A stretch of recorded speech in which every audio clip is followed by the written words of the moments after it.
Assalamualaikum warahmatullahi wabarakatuh. Salam solusi. Baik teman-teman, kesempatan ini saya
membantu dalam berjuang hidup biologis. Berarti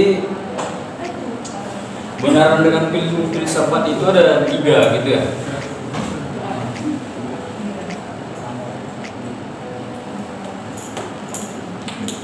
Jadi bagaimana pendapat Anda tentang apakah dia pertanyaan yang benar itu memuat kebenaran dunia?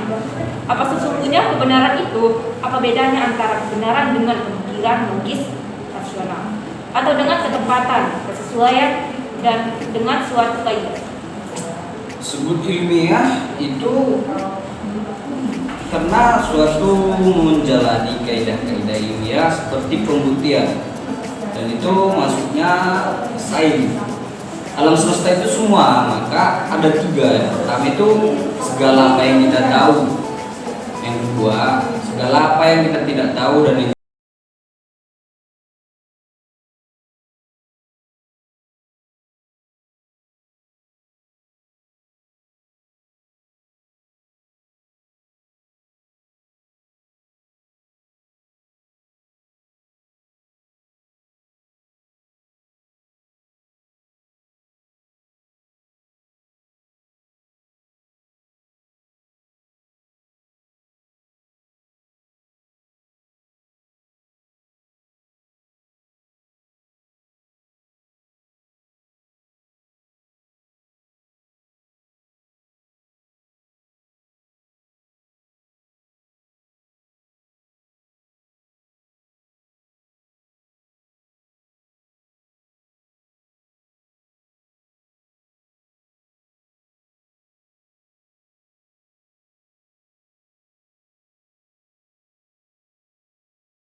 panas yang tinggi. Yang bersangkutan dalam keadaan tidak berdaya jatuh pada aliran sebuah sungai kecil yang airnya kelihatan berwarna hitam. Setelah berulang kali meminum air sungai yang terasa pahit itu, ternyata secara berangsur-angsur yang bersangkutan menjadi sembuh. Kemudian diketahuilah bahwa air yang berwarna hitam itu ternyata disebabkan oleh sebatang pohon kina yang tumbang di hulu sungai sebagai sebab yang sebenarnya dari kesembuhan orang tersebut.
Itu bisa jadi suatu kesalahan di mata orang lain.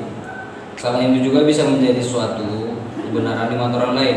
Selama masih ada perbedaan berupa budaya, suku, ras, dan agama, suatu kebenaran tidak akan pernah menjadi imbang. Bahkan hukum fisika itu pun bersifat relatif. Jadi seperti diskusi kita hari ini, sekianlah diskusi kami hari ini.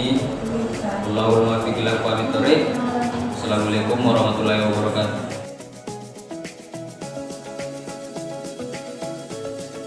Assalamualaikum warahmatullahi wabarakatuh.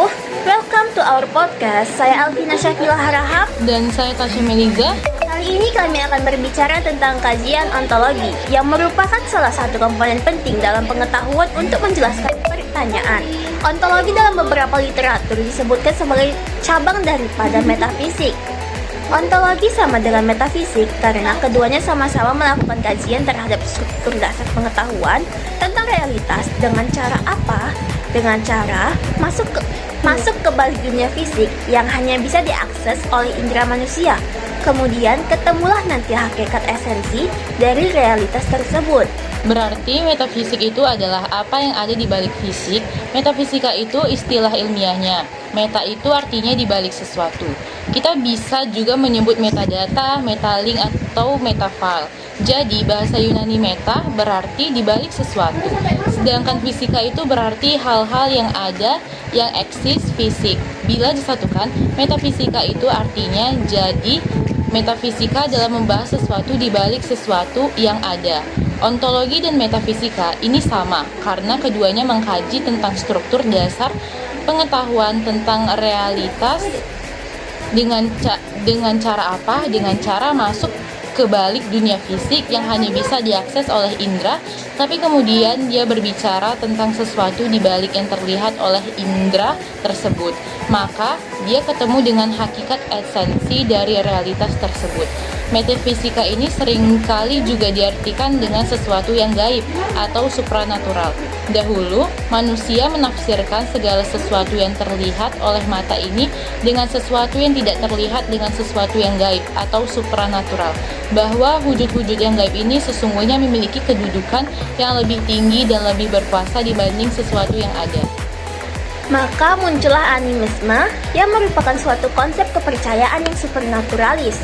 Manusia percaya bahwa ada roh-roh yang bersifat goib yang terdapat dalam suatu benda. Entah itu ada suatu kekuatan bahwa kalau ada pohon besar, di situ akan ada roh yang bersemayam, yang memiliki kekuasaan, yang bisa menentukan nasib Anda, yang bisa menentukan jodoh Anda. Jadi kalau mau jodoh silahkan datang ke pohon tersebut karena mereka percaya di balik pohon itu ada suatu kekuatan yang luar biasa. Nah, ini juga merupakan salah satu konsep metafisika yang paling awal muncul tafsiran manusia terhadap alam supranaturalisme. Ya. Jadi menurut kamu sebenarnya proses ontologi itu dapat menunjukkan tentang kebenaran suatu hal atau perkara? Jadi ontologi itu kan studi tentang yang ada secara universal dengan mencari pemikiran semesta universal, ya kan? Jadi ontologi itu berusaha mencari inti yang termuat dalam setiap kenyataan atau menjelaskan yang ada dalam setiap bentuknya. Kalau menurut kamu apa aja sih manfaat dari mempelajari ontologi? Manfaatnya itu untuk membantu mengembangkan dan mengkritisi berbagai pembangunan sistem pemikiran yang ada, misalnya membantu memecahkan masalah pola relasi antar berbagai eksisten dan eksistensi, dan bisa mengeksplorasi secara mendalam dan jauh pada berbagai ranah keilmuan maupun masalah, baik itu sains hingga etika. Ontologi ini pantas dipelajari bagi orang yang memahami secara menyeluruh tentang dunia ini dan berguna bagi studi ilmu-ilmu empiris, misalnya antropologi, sosiologi, ilmu kedokteran, ilmu budaya, fisika, ilmu teknik, dan sebagainya. Dan sekarang saya ingin bertanya, bagaimana sih menurut kamu sudut pandang ontologi itu jika bisa dilihat dari segi kuantitatif dan kualitatifnya? Kalau menurut segi kuantitatif itu kan dengan mempertanyakan apakah kenyataan itu tunggal atau jamak. Sedangkan menurut kualitatifnya yaitu mempertanyakan apakah kenyataan realitas tersebut memiliki kualitas tertentu, seperti misalnya daun yang memiliki warna kehijauan, bunga mawar yang berbau harum. Jadi kajian ontologi itu sangat penting gak sih? Ontologi itu menjadi pijakan manusia berpikir kritis tentang keadaan alam semesta yang sesungguhnya. Itulah esensi dari peta jagat raya yang misterius penuh dengan teka-teki. Ilmu itu telah tertata secara sistematis dengan pengalaman metodologi yang rapi. Sebelum menjadi ilmu, sebenarnya masih berupa pengetahuan. Jadi menurut saya ontologi itu sangat penting bagi dunia keilmuan. Dan saya ingin bertanya, mengapa dibutuhkan mengetahui ontologi secara keilmuan? Karena pemahaman atas ontologi itu dapat membantu kita untuk memahami sebuah objek pengetahuan secara sahih dan objektif. Epistemologi adalah suatu studi tentang ilmu pengetahuan, bagaimana kita mengetahui benda-benda atau objek-objek pengetahuan yang dikaji. Jadi, keterkaitan antara ontologi, epistemologi, dan aksiologi itu apa sih?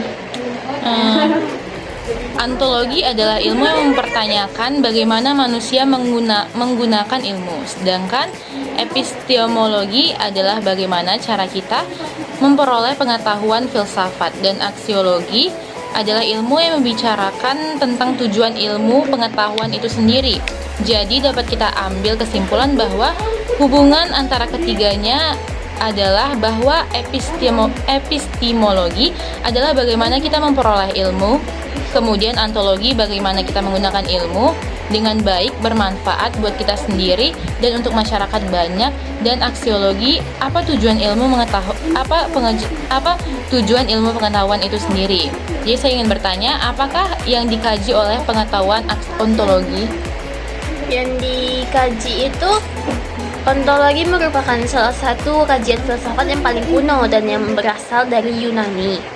Studi ontologi itu membahas keberadaan sesuatu yang bersifat konkret atau bersifat ada pada kehidupan nyata gitulah. Jadi hakikat dari ontologi pengetahuan itu apa sih menurut kamu? Istilah ontologi secara bahasa berasal dari bahasa Yunani, ontos dan logos. Ontos itu artinya yang berwujud, sedangkan logos itu berarti ilmu atau teori. Dengan demikian, berarti secara bahasa, ontologi merupakan sebuah ilmu atau teori tentang wujud, tentang hakikat yang ada. Sedangkan yang dimaksud ontologi dalam pengetahuan terminologisnya adalah kajian tentang hakikat segala sesuatu atau realitas yang ada memiliki sifat universal. Untuk memahami ada eksistensinya, dalam kaitannya dengan ilmu pengetahuan, maka ontologi adalah hakikat kajian filosofos tentang hakikat keberadaan ilmu pengetahuan, apa dan bagaimana sebenarnya ilmu pengetahuan yang ada itu. Jadi saya ingin bertanya, dalam ontologi kan terdapat aliran idealisme. Aliran ini meyakinkan bahwa akal merupakan sesuatu kemampuan melihat secara tajam bentuk-bentuk spiritual murni dari sesuatu yang melampaui bentuk materialnya. Jadi, apa sih maksudnya itu? Maksudnya itu kan idealisme merupakan lawan dari materialisme yang juga dinamakan spiritualisme. Aliran menganggap bahwa hakikat kenyataan yang beraneka warna itu semua berasal dari roh, sukma, atau yang sejenis dengan itu. Intinya sesuatu yang tidak berbentuk dan yang tidak menempati ruang. Menurut aliran ini, materi atau zat itu hanyalah suatu jenis daripada penjelmaan roh. Alasan yang terpenting dari aliran ini adalah manusia menganggap roh lebih berharga, lebih tinggi nilainya dari materi bagi kehidupan manusia. Roh dianggap sebagai hakikat yang sebenarnya, sehingga materi hanyalah badannya, bayangan atau penjelmaannya saja. Jadi, menurut saudari Tasya, apa aja sih yang menjadi objek ontologi?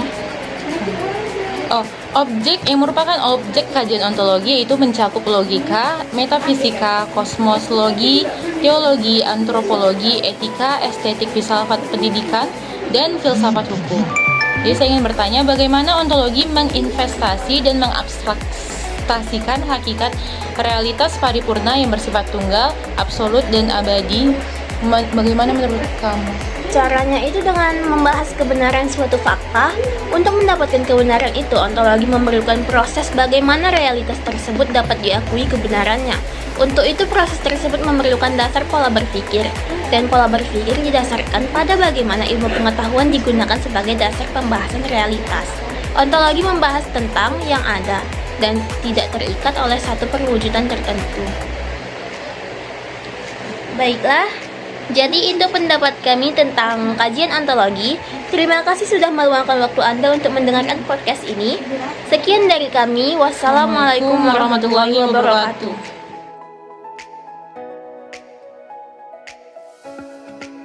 Assalamualaikum warahmatullahi wabarakatuh. Selamat pagi semuanya. Kami di sini akan membawakan diskusi singkat pada pagi hari ini yang bertema tentang memahami kajian epistemologi. Sebelum itu, izinkan kami memperkenalkan diri. Pertama, nama saya Rahmat Hidayat Adi Rangkuti dan teman saya Fitri Sayanti. Baiklah, kami akan langsung memulai diskusi pada pagi hari ini. Saya akan bertanya kepada saudara Fitri, menurut pendapat Anda, apa epistemologi itu? Menurut pendapat saya, epistemologi adalah suatu bagian filsafat yang menempati usul-usul asumsi dasar, sifat-sifat dan bagaimana memperoleh pengetahuan menjadi penentu penting dalam menentukan sebuah model filsafat. Dan saya ingin bertanya kepada Saudara Ahmad, bagaimana implementasi ilmu epistemologi dalam dunia pendidikan? Baik, menurut pendapat saya, epistemologi dalam dunia pendidikan bertugas melakukan usaha untuk menetapkan sebuah kebenaran yang berasal dari sebuah isi pemikiran dan divalidasi oleh metode ilmiah. Itulah mengapa epistemologi dalam dunia pendidikan juga berperan sangat penting sebagai sarana untuk mengetahui berbagai variasi kebenaran pengetahuan. Selanjutnya saya akan bertanya pada Saudara Fitri, apa saja metode yang ada di dalam epistemologi? Coba Saudari Fitri sebutkan. Caranya yaitu 1. Menentukan dan merumuskan suatu masalah. 2. Menyusun kerangka teoris. 3. Membuat hipotesis. 4. Menguji hipotesis dengan percobaan. 5. Menarik kesimpulan. Dan selanjutnya saya ingin bertanya kepada Saudara Ahmad, apa yang dimaksud dengan ontologi Pancasila itu pada hakikatnya adalah manusia. Nah, bagaimana? Menurut saya, dasar ontologis Pancasila pada hakikatnya adalah manusia yang memiliki hakikat mulia atau hakikat mutlak, yaitu monopluralis atau monodualis. Karena itu juga dapat disebut sebagai dasar antropologi. Subjek pendukung pokok dari sila-sila Pancasila adalah manusia. Baik, saya akan juga melanjutkan pertanyaan kepada Saudara Fitri. Metode apa yang digunakan di dalam epistemologi? Coba Saudari Fitri sebutkan satu persatu metode apa yang terdapat di dalam epistemologi itu. Yang terdapat dalam epistemologi yaitu metode yang digunakan yaitu rasionalisme logis, empirisme logis, kontemplatif, dan metode ilmiah. Dan selanjutnya saya akan bertanya kepada Saudara Ahmad, bagaimana cara memperoleh ilmu pengetahuan dalam kajian filsafat? Menurut saya, cara memperoleh ilmu pengetahuan dalam kajian filsafat itu menurut Adam Abdul Hakim dan Beni Ahmad Sabani dalam buku Filsafat Umum mengatakan bahwa pengetahuan diperoleh dengan 3 cara, yaitu dari gagasan dalam pikiran atau ide sendiri, pengalaman, dan intuisi. Selanjutnya saya akan bertanya kepada Saudari Fitri lagi, bagaimana cara mendapatkan pengetahuan di dalam epistemologi? Caranya itu mendapatkannya yaitu dengan menggunakan metode ilmiah dengan menggabungkan cara berpikir dedukatif dan indukatif. Dan selanjutnya saya ingin bertanya kepada Saudara Ahmad, bagaimana peran ontologi dan aksiologi dalam ilmu pengetahuan? Menurut saya, peran ontologi dalam ilmu pengetahuan yaitu sesuatu yang mempelajari hakikat keberadaan sesuatu yang ingin kita ketahui. Maka epistemologi mempelajari bagaimana cara mendapatkan pengetahuan tentang hal yang ingin kita ketahui tersebut, dan kemudian aksiologi akan menjelaskan tentang manfaat dari pengetahuan yang diperoleh tersebut. Selanjutnya saya akan bertanya kepada Saudari Fitri lagi,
Karena epistemologi landasan bagi manusia untuk bertindak dalam kehidupan sehari-hari sebagai dasar untuk mengembangkan kearifan dalam berpengetahuan dan juga sebagai sesama dan juga sebagai sarana untuk mengetahui tentang variasi kebenaran pengetahuan. Dan selanjutnya saya ingin bertanya kepada Saudara Rahmat, mengapa epistemologi merupakan salah satu bagian dari filsafat sistemik yang paling sulit?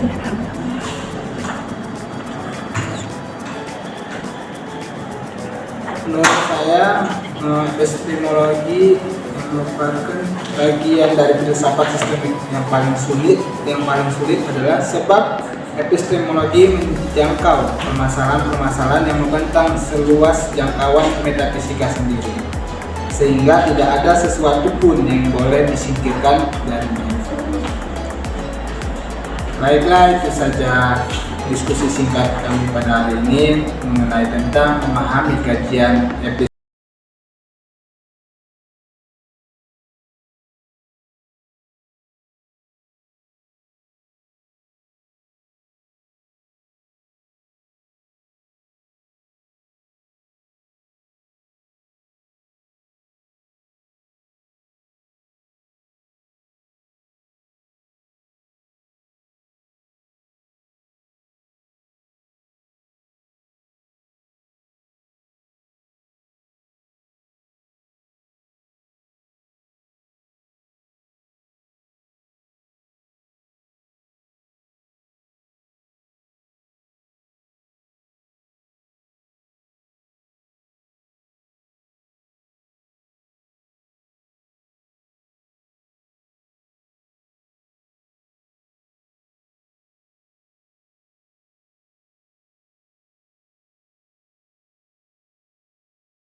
Seperti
juga penggalian dan juga penerapan ilmu.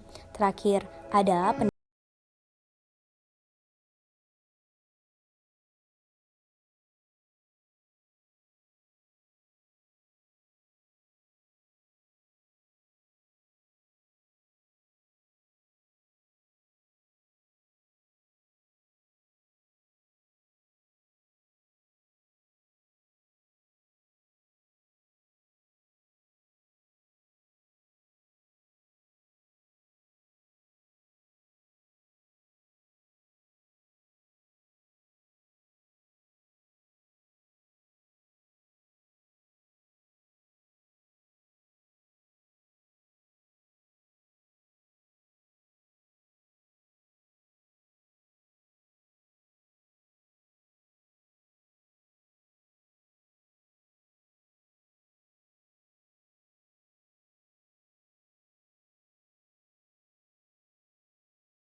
dalam dunia pendidikan, ilmu yang didapatkan selama belajar atau sekolah akan dipraktekkan setelah lulus dari bangku sekolah maupun perguruan tinggi.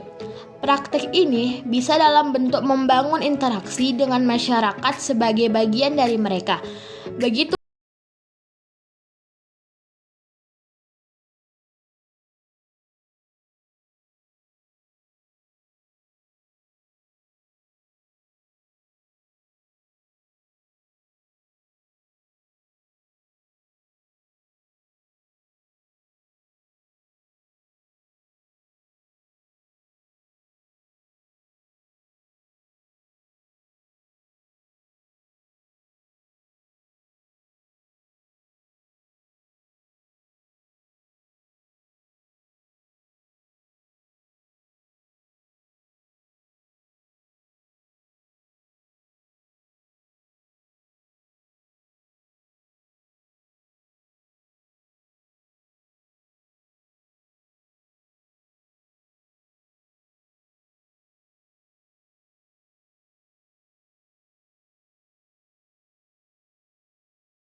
di podcast selanjutnya. Sampai jumpa semuanya. Bye-bye. Sampai jumpa semuanya, sehat selalu. Assalamualaikum.